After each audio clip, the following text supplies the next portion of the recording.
Hello guys, it's me, Legendary Be Inspired. Hope you're doing good and in a better health. I'm always making a video to inspire others, especially to spread the teaching of Islam and the doctrine as well. Please follow me to get latest Islamic teachings and lectures. Thanks. Lihim na kawanggawa, ulan ng awa, ang gantimpala ng taos pusong kabutihan. Assalamualaikum warahmatullahi wabarakatuh. Minamahal kong mga kapatid na Muslim at non-Muslim.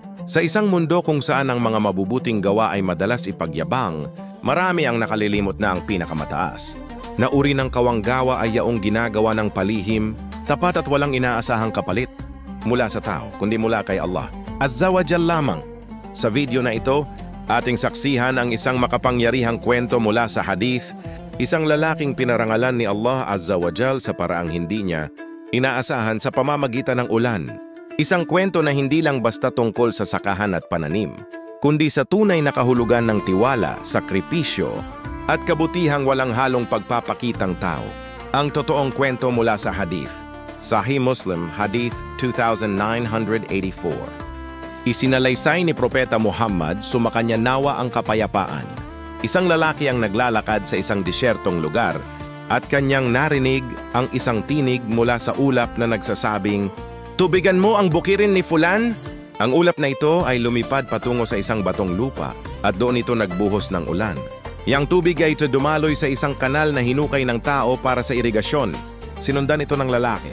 Sa dulo ng daluyan ng tubig, nakita niya ang isang magsasaka na maingat na inaayos ang daloy ng tubig patungo sa kanyang mga tanim. Tinanong ng manlalakbay ang magsasaka, "Ano ang pangalan mo?"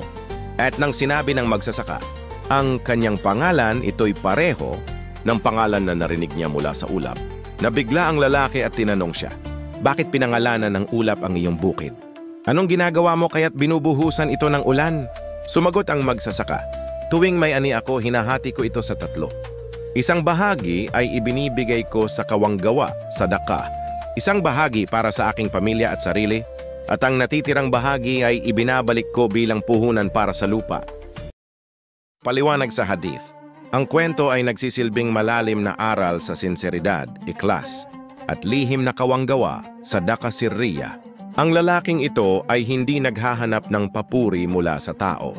Walang nakakaalam sa kanyang ginagawa, maliban kay Allah Azza wa Jal, at bilang gantimpala sa kanyang tapat na pagsuporta sa mahihirap, sa bawat aning iniaalay niya para sa kapakanan ng iba, pinadalhan siya ni Allah Azza wa Jal ng ulan mula sa langit. Ito maaaring patunay na ang anumang ginagawa natin tao sa puso at tanging para kay Allah Azza wa Jal ay hindi kailanman nasasayang. Paliwanag sa Quran Surah Al-Baqarah, Chapter 2, verse 261. Mathalu alathina yunfikuna amwalahum fi sabili Allahi kamathali habbatin ambatat sab'a sanabila fi kulli sumbulatin mi'atu habba. Ang halimbawa ng mga gumagastos sa landas ni Allah Azza wa Jal ay parang isang butil na tumubo ng 7 tangkay at sa bawat tangkay ay may 100 butil. Paliwanag, kapag ikaw ay nagbigay ng tulong o sadakah ng tapat, ito ay hindi bumabalik bilang isang kabutihan lang. Bumabalik ito bilang 7 beses 100 gantimpala o higit pa. Kaya ang kay Allah Azza wa Jal ay laging mas malaki, mas makatarungan, at mas kapakipakinabang kaysa sa anumang papuri mula sa tao. Aral sa buhay. Hindi mo kailangan ng audience kung si Allah Azza wa Jal ang audience mo. Ang lihim na kawanggawa ay mas mabigat sa timbangan sa araw ng paghuhukom. Ang kabutihang ginagawa sa tahimik na paraan ay binubuhusan ng ulan ng awa. Motivational quotes. Give quietly, be rewarded loudly. If no one sees your good deeds, know that Allah Azza wa Jal never blinks. The rain you prayed for may fall because of a sadaqah no one else knew you gave. Mga kapatid, sa bawat butil ng kabutihan na itinatanim natin para sa kapwa, lalo na kung ito'y lihim, tapat, at para lamang kay Allah Azza wa Jal, maaaring ito ang maging dahilan ng pag-ulan ng awa sa ating buhay. Huwag nating hayaan na ang ating intensyon ay mahulog sa mata ng tao. Itaas natin ito sa paningin ni Allah Azza wa Jal dahil Siya ang tunay na nagbibigay ng gantimpala.